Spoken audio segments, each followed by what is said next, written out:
Buenos dias, mis amigas.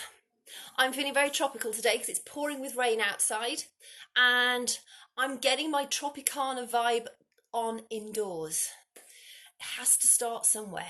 So, you guys, today we're talking about hair loss and excessive hair. So, and obviously menopause. So, when we go through the menopause, a lot of you ladies will find it's called hirsutism. It's a very attractive word, isn't it?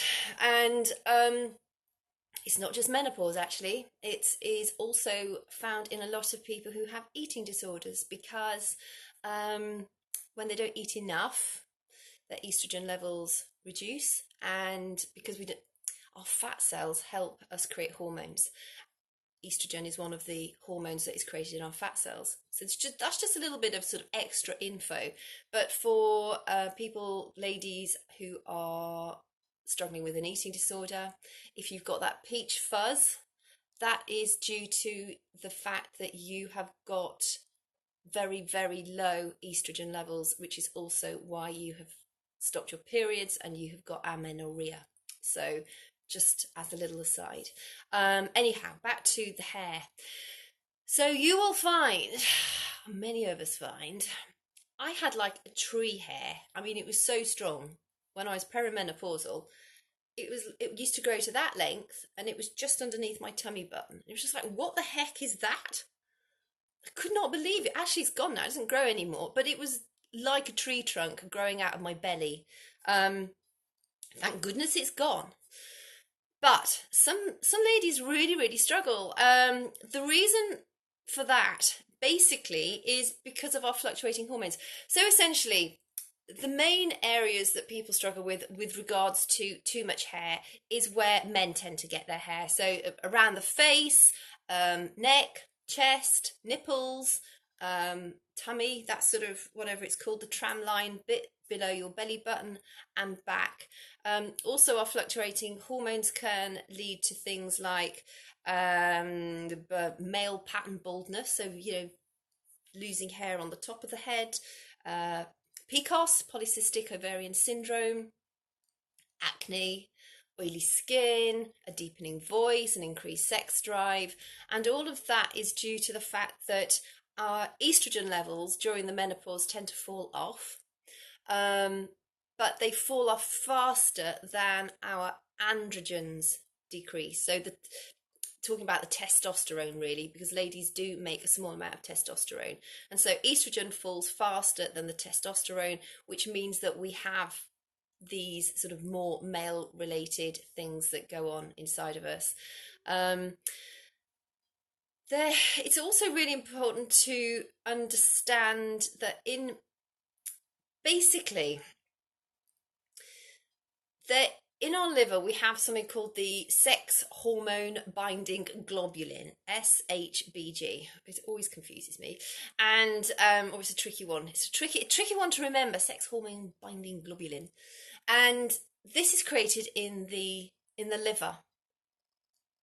So although the liver and the menopause aren't directly related, when our estrogen, or when our ovaries go into retirement and they stop producing estrogen, our adrenal glands back up the fact that our ovaries aren't working anymore. So that also accounts somehow for in a small way, why we tend to have more anxiety when we're in the menopause, because if our adrenal glands are working on overdrive, they're releasing cortisol, which is obviously our stress producing hormone, which can lead to us feeling more anxious and erratic sleep patterns, and also the gain in belly fat, because that release, basically, I'm not going to go into the details of that, but that helps us store belly fat. So it's a bit of a bummer really on every level. But the liver creates this I'm just going to call it the acronym SHBG. I can't even get the acronym. It's Sex Hormone Binding Globulin. So when our liver is under stress, which obviously is in our daily lifestyle, because we're bombarded with toxins, we put stuff all over our bodies which often have toxins in them. Our skin is our largest organ, and if we're putting stuff that's not good for us for our health on our skin with parabens and etc., things like that, various phthalates and things. We're stressing our liver. We're not eating healthily, we're breathing in air that's got heavy metals, we're drinking water that probably contains heavy metals and pesticides and herbicides and hormones and things like that from the runoff from cattle, etc. So our livers are under a lot of stress at the moment, and this stress hormone binding globulin helps to suppress the amount of adaptogens in our body, so it helps to keep our testosterone levels lower. But if the liver is already stressed, it's not going to be creating this protein to such degree, which then allows the androgen levels to rise again. So can you see it's just like a fine balance between our decreasing estrogen, our our testosterone levels which aren't decreasing as fast as estrogen, and then the fact that we've got this blooming protein, sex hormone binding globulin protein, which is also being suppressed, which normally keeps our androgen levels lower, but because of our liver being under constant strain, that is rising up. So that really is why a healthy lifestyle is so crucial during the menopausal years, to support our liver and also to ensure that we're not hanging on to excess fat, because fat also creates hormones, and as well as storing hormones, it creates hormones, and it also leads to more stress within the body. So we are looking really to try and eat a really good range of cruciferous vegetables. They are particularly good for helping to keep the liver clean. So things like broccoli, Brussels sprouts, radishes, kale, chard, the leaves from beets, that sort of thing are really good to cleanse the liver. And then there are also things of peppermint, spearmint tea. I have read so many articles about spearmint tea helping to reduce particularly facial hair. So you know, I mean, literally 2 cups or glasses of spearmint tea a day for between 2 and 4 weeks. Give it a go. It's a really cheap option. Spearmint tea is lovely and refreshing in any case, but if it works for you, then it could help you with your facial hair and just to sort of help regulate that.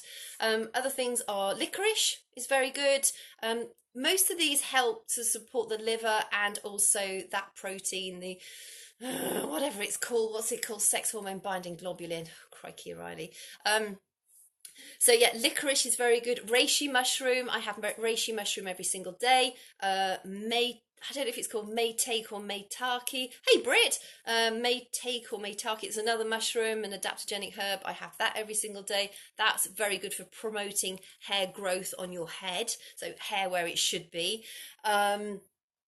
What else? Oh, green tea is very beneficial. What else was it? Chinese peony is also very beneficial. Was there anything else as well that I thought of? Da, da, da, da. Oh, and that's it. Chaste tree as well is really good at just helping that protein, the SHBG GB protein. You'd think I'd have got it by now, wouldn't you? To do what it's supposed to do, to keep the not the adaptogens, the androgens suppressed in the liver. So, moving on to hair loss. Pretty much it's the same system. So it's the fact that our male hormones in our bodies are higher levels than our estrogen. Our estrogen has fallen off faster than our male hormones have, and they will eventually regulate, but it's pretty much the same thing. So it's doing things to help reduce your stress. So move your bodies, again, is so important. Take time out, meditate, yoga, whatever works for you to help you relax. Do that. It's so important to just like boost our immune systems. Eat clean as you can. Avoid processed foods, avoid sugary foods. If you're going to eat rice, eat brown rice instead of white rice. If you're going to eat bread, eat brown bread instead of white bread. It's just simple lifestyle changes that actually will help enormously. I mean, personally, when I was a child, I had really thick hair. I've got fine hair, but I've got a lot of it, or I had a lot of it. And then when I had my children, I mean, here I got so thin. It was just like, I really thought I was going to go bald. It got thin everywhere else. And then through the I mean, the last few years, my hair has grown like mad. It's really thick and fluffy. It's still fine, but I've got a lot of it again, and I put that literally down to my healthier lifestyle habits that I follow now. Um, Also, the other thing you can do, I mean, as our estrogen falls, estrogen is a hair promoting hormone, so it helps the hair to be nourished and stay in the follicle for longer, whereas testosterone makes the follicle get smaller and it makes our hair get finer.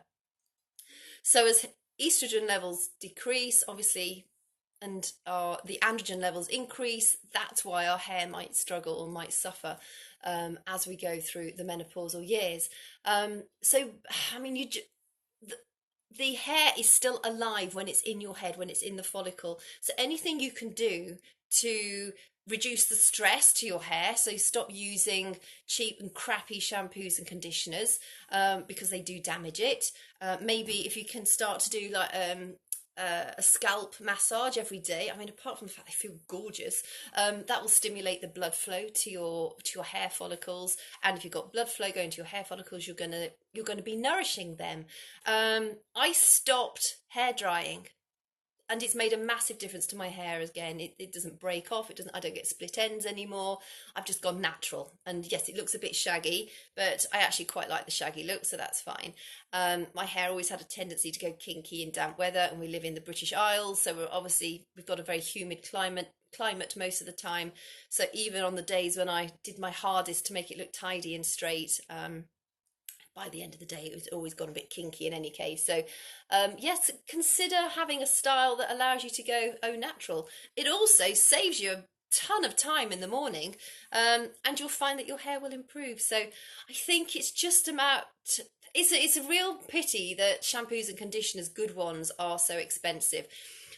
I know quite a few people who have actually stopped using products altogether. All they do is use water to wash their hair.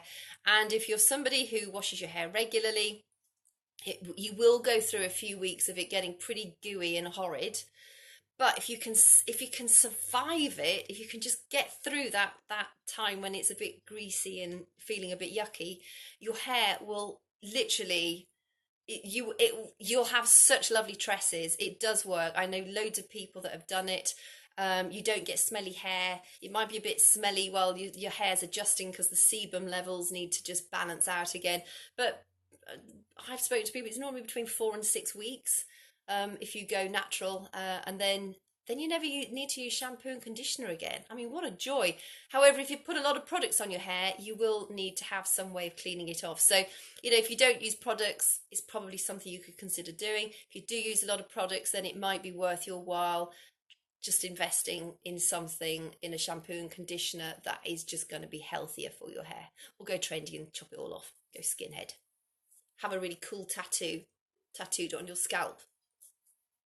That's another option. So anyway, I hope that was helpful. But essentially, it's lifestyle changes. Drink lots of water, move your body, eat clean, lots of cruciferous vegetables, reishi, maitake, or however that's called, licorice, green tea. What else was it? Chaste tree, and I think you'll find that is going to be the simplest way of doing it. The menopause is unavoidable unless you go on HRT, but you're not really dealing with the main thing. You're just putting it off, because apparently if you use HRT, I think you still got to do it eventually. Maybe your symptoms aren't as bad. I'm not entirely sure. I haven't done that route. But it's simple changes, friends. It's not rocket science. It's support your immune system, make dietary changes, make lifestyle changes, and you will find getting through the menopause a heck of a lot easier. So I hope that's helped answer some questions. If you've got anything you want me to cover in next week's Menopause Monday, let me know. This was actually for Tiffany. So Tiffany, I will link you in this so that you know I've done it. And anybody else, let me know your comments so that I can include it for next week or a future week's episode on my IGTV. Thank you so much for joining me, and I will catch you soon.